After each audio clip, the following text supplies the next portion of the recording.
Water. We see it, drink it, are it, every single day. We think it's simple, right? Just H2O. But what if this stuff we take for granted holds one of the biggest secrets of, well, everything? Let's dive in. You know, this idea isn't entirely new.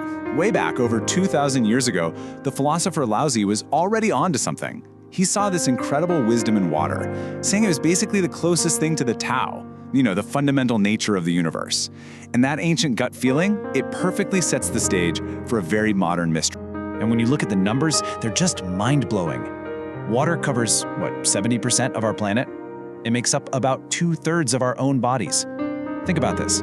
The water you just drank could have been in a cloud over the Amazon last month, or even part of a dinosaur millions of years ago. It connects everything. It's literally the essence of life. But that's just scratching the surface. So what if water isn't just a passive background substance? What if it's an active player? A substance that can actually hold on to information, retaining a kind of memory of everything it's ever touched. Now that is where our story really gets interesting. All right, so let's jump to the 1980s. We've got this French immunologist, Jacques Benveniste. He's just doing his thing, routine research on allergies. But then, a pretty simple request from one of his students sets off a chain of events that would completely rock the scientific world. So the experiment itself was actually pretty simple. His team takes an allergen, right? And they dilute it in water. Then they dilute it again, and again, and again, and again, until there's basically zero chance a single molecule of the original allergen is left. It's just pure water. But here's the crazy part. When they put this pure water on living cells, the cells had an allergic reaction. It's like the water remembered what used to be in it. Benveniste himself knew how insane this sounded. He came up with this great analogy to explain it. He said, it's like shaking your car keys in the River Seine, then finding that water from the river's mouth can start your car. I mean, come on. It just completely defied everything we thought we knew about chemistry. This is what he famously called water memory. So he sends his paper to the super prestigious journal Nature. They kind of begrudgingly publish it, but with a big warning label attached. And get this, the team they send to investigate his lab, it's not other immunologists. No, it's a professional magician, a guy who specializes in scientific fraud, and the press even nicknamed them the Ghostbusters. Seriously, this wasn't a scientific review. It felt more like an inquisition. They were there to debunk, not to actually understand what was happening. So for years, Benveniste's work was pretty much laughed out of the room, labeled as pseudoscience. But then, the plot thickens. A huge name enters the picture, a Nobel Prize winner, Dr. Luc Montagnier. Yeah, the guy who co-discovered the HIV virus. This just got serious. And Montagnier didn't just say, hey, Benveniste was right. He took it to a whole other level, like something straight out of sci-fi. He claimed that water couldn't just remember a substance. It could actually record and transmit the electromagnetic signal of DNA. He even gave it a name, DNA teleportation. Okay, hang on, because this is where it gets really wild. His lab basically recorded the faint electromagnetic waves coming off a piece of DNA in water. They saved that signal as a simple audio file, like an MP3. Then they emailed that file to another lab across the world. The second lab just played the sound file to a tube of totally pure, sterile water. And then, using standard lab equipment, they were able to recreate the original DNA with like 98 to 100% accuracy. Let that sink in. Information was teleported. No physical matter was sent, just a signal played to water. Now, just like Benveniste, Montagnier got a ton of heat for this. But, he's a Nobel laureate. You can't just brush him off as a crackpot.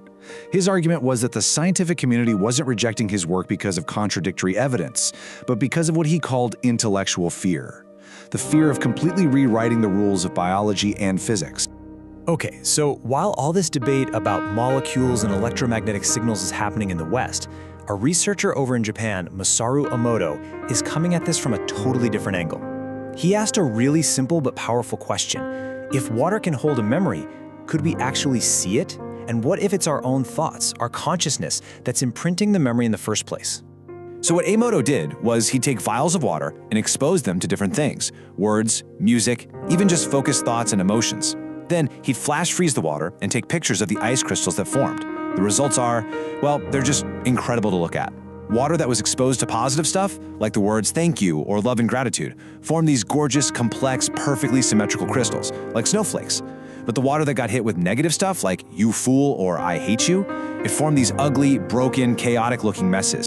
And he didn't stop there. He did this famous rice experiment that you might have seen online. He took 3 jars of cooked rice and water. For 30 days, he said thank you to the first jar, "you're an idiot" to the second, and for the third jar, he did nothing, just completely ignored it. And the results? The thank you rice fermented perfectly. It smelled fine. The idiot rice turned black and rotted. But here's the kicker. The jar that was ignored, it rotted even worse than the hated one, which kind of suggests that neglect might be the most toxic intention of all. So for Emoto, the conclusion was pretty deep. He believed water is basically a mirror, reflecting our consciousness back at us. It's like a physical blueprint for our reality, shaped by our thoughts and intentions. And if he's even partially right, wow, the implications are just huge. You know, this idea of water being this living, responsive thing, it's not actually that new. It taps into a much older, more intuitive kind of wisdom, the kind you get from observing nature, not a lab. And this brings us to this fascinating concept of living water. Let me introduce you to a guy named Victor Schauberger. He was an Austrian forester back in the early 20th century, and he just got water. He spent his whole life just watching it in nature. And one thing he saw totally changed his perspective. There was this ancient mountain spring, right? Someone dismantled a little stone hut that was built over it, and the spring just dried up, gone. The local hunters rebuilt the hut, and boom, the spring started flowing again. It was like the water needed that environment, that relationship to thrive. So based on observations like that, Schauber came up with this big theory. He talked about living water versus dead water. Living water is what you find in nature. It's cool, it's dense, it spirals and dances through rivers and streams. Dead water, he said, is what we make. We force it through straight metal city pipes, and in the process, it loses all its energy, its vitality. He was convinced we were killing our water. Okay, now let's flash forward to 2005. A team of Russian scientists, led by a Dr. Kurotkov, goes all the way to this super remote mountain in Venezuela to find water that has literally never been touched by humans. They wanted to measure its energy. They were thinking, okay, maybe it'll be twice as energetic as tap water, maybe 10 times. The actual result? It was 40,000 times more energetic. 40,000! It was so off the charts, they basically said it was like a completely different substance. And this isn't just some abstract number, some energy level that doesn't mean anything. What happens when you actually use this living or structured water, as it's often called, in the real world? Well, a study in India gave this kind of water to farmers for their crops, and the results were just, wow. The yields for wheat, tomatoes, zucchini, they didn't just get a little better, they doubled. They got twice the amount of food. So let's just recap. We've got a French immunologist, a Nobel Prize winner, a Japanese researcher, an Austrian forester, all from different fields, all pointing to the same radical idea. And yet mainstream science is, for the most part, still not buying it. So it raises the question, what happens when a new idea doesn't just add to what we know, but threatens to tear down the whole foundation? And this is maybe the most telling part. This quote is from John Maddox. Remember him? The editor of Nature who sent the Ghostbusters to Benveniste's lab? Years later, he kind of admitted that maybe the problem wasn't the science. Maybe the problem was that our minds just weren't ready for it. That our whole view of how science is supposed to work is too rigid to even consider something so new. And let's be honest, this is a story we've seen again and again throughout history, right? The biggest scientific breakthroughs almost always start out as heresy. The idea that tiny, invisible things could make you sick? Absurd. The idea that whole continents are just drifting around on the planet's surface? Ridiculous. The Earth not being the center of the universe? Heresy. All of these ideas were laughed at before they became, facts. So, that brings us to the final and maybe most important question. After all of this, the molecules, the DNA teleportation, the ice crystals, the whole thing really turns back on us. If we are, 66% water, and if that water can be imprinted by intention, by thought, by consciousness, then what are our own thoughts doing to us, every single moment of every single day?